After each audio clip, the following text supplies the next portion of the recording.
안녕하십니까. 교육인허가 전문 박세훈 행정사입니다. 요즘 내 지식이나 노하우를 바탕으로 온라인 강의 사이트를 만들어서 수익을 내보려는 대표님들이 정말 많습니다. 특히 필라테스, 요가, 코딩, 마케팅 등 본인들의 전문 분야가 확고하신 분들이라면 장소에 구애받지 않고 전국적으로 수강생을 모집할 수 있는 원격 교육 사업이 아주 매력적인 비즈니스 모델일 수밖에 없습니다.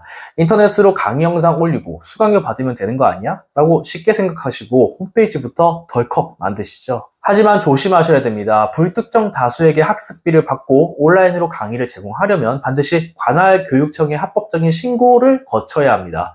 만약 관할청의 허락 없이 임의로 수강료를 받았다가는 평생교육법 위반으로 500만 원 이하의 과태료 대상이 되며 기껏 만든 사이트가 강제 폐쇄될 수 있습니다.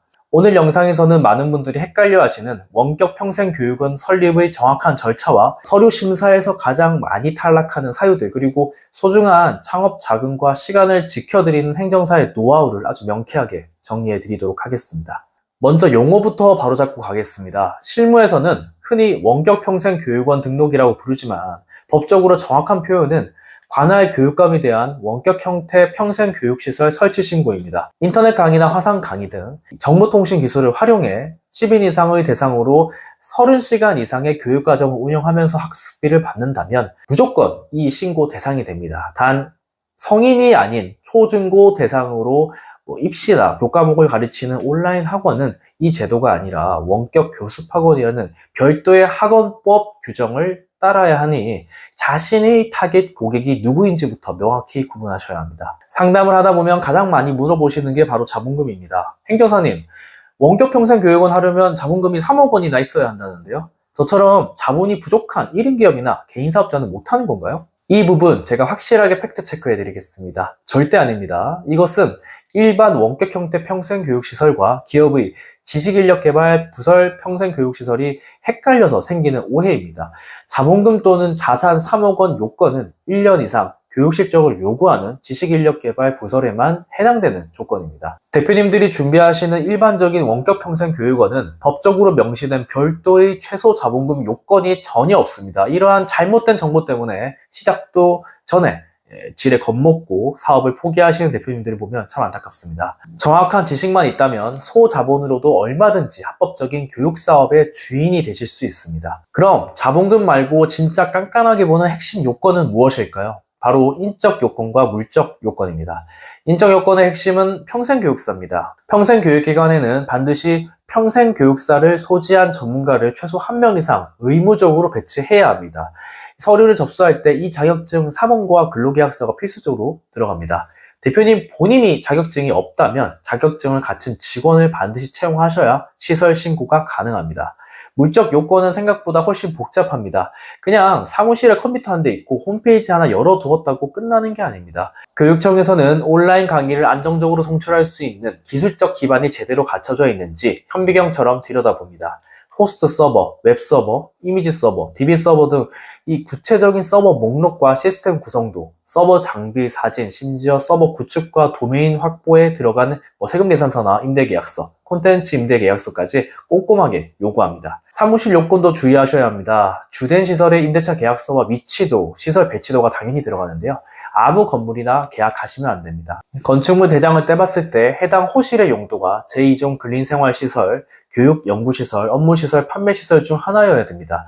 저렴하다고 주거용 오피스텔이나 불법 증축된 곳, 혹은 지하실 임대하셨다가 인테리어 다 해놓고 신고가 반려되는 대참사를 겪으실 수 있습니다. 계약서에 도장 찍기 전에 반드시 용도 확인부터 하셔야 합니다. 신고를 어디에 해야 하는지도 중요합니다. 보통 메인 서버가 있는 주된 사무소 소재지를 관할하는 교육청에 신고서를 제출하게 되는데요. 요즘은 자체 서버실을 두기보다 외부 IDC 센터의 클라우드 서버나 호스팅을 빌려 사용하는 경우가 많은데, 이럴 때는 직원들이 상주하면서 교육 내용을 편집하고 기획하는 사무실이 주된 사무소가 되어 그곳을 관할하는 교육청이 신고지가 될 겁니다. 제출해야 할 서류는 산더미입니다. 그 중에서도 교육청 담당자가 가장 눈에 불을 켜고 보는 서류가 바로 운영규칙, 교육과정 편성표, 학습비 내역서입니다. 특히 운영규칙은 이 교육원의 헌법과도 같습니다. 수강료 환불 규정은 평생교육법과 소비자 분쟁 해결 기준에 맞게 작성되었는지, 교육과정의 명칭이나 내용이 다른 법률을 위반하지 않았는지 철저하게 검토받게 됩니다. 이거 귀찮다고 인터넷에 떠도는 다른 학원의 규칙을 대충 베껴서 내시면 무조건 보안 영역이 떨어집니다. 서류 보완하다가 며칠 까먹고 다시 제출하고 또 지적받다 보면 10일이면 끝날 심사가 한 달, 두 달, 기약 없이 길어집니다.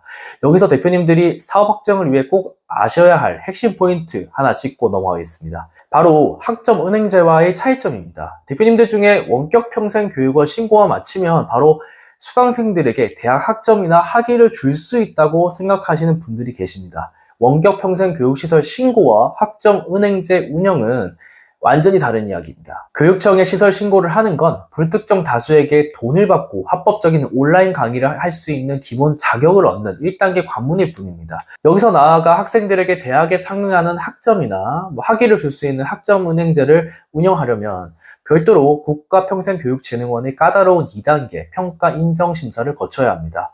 이 두 가지를 혼동하시면 사업계획 전체가 틀어집니다. 물론 장기적으로 이 학점은행제 평가 인정까지 세팅된다면 학습자에게 학위 취득이라는 강력한 동기를 제공할 수 있어서 일반 온라인 강의 사이트와는 비교할 수 없는 엄청난 경쟁력을 갖게 되겠죠. 원격 평생교육원 설립, 법 전문만 보면 서류 몇 장 내면 끝날 것처럼 간단하게 보이지만 실무에 들어가면 까다로운 사무실 용도 확인부터 복잡한 서버 증빙 자료의 세팅, 평생교육사 배치, 한 채 오차도 없어야 하는 운영 규칙 작성까지 이 교육청의 높은 허들을 넘어야 하는 고도의 행정 절차입니다. 혼자 끙끙대며 준비하시다가 서류 미비로 계속 반려를 당하면 그동안 쏟아부은 서버 임대료와 사무실 월세, 마케팅 기회비용은 모두 허공으로 날아가게 됩니다. 인허가 전문가인 저 박세훈 행정사가 사업 모델 진단부터 까다로운 교육청 서류 접수, 그리고 깐깐한 주무관의 보안 요구 대응까지 처음부터 끝까지 책임지고 완벽하게 처리해 드리도록 하겠습니다. 대표님은 오직 수강생의 마음을 사로잡을 퀄리티 높은 강의 컨텐츠를 기획하는 데에만 집중하십시오. 골치 아픈 행정 업무와 서류 작업은 제가 다 해결해 드립니다. 가장 합법적이고 탄탄한 원격 평생 교육원 설립을 원하신다면 언제든지 저에게 문의 주시기 바랍니다. 감사합니다.